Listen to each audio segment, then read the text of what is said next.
Simply take your wick, place it on the solder joint, and hold the soldering iron to it. Let the solder be absorbed by the wick. You can see how it takes it right up.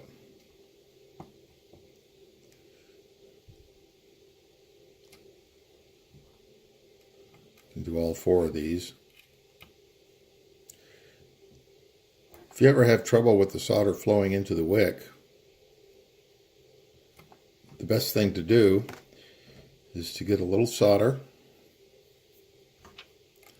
and flow it into the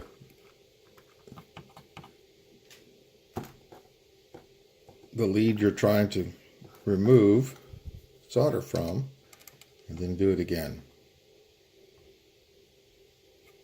You can see it takes it right off. That's how you use solder wick. Thanks for watching.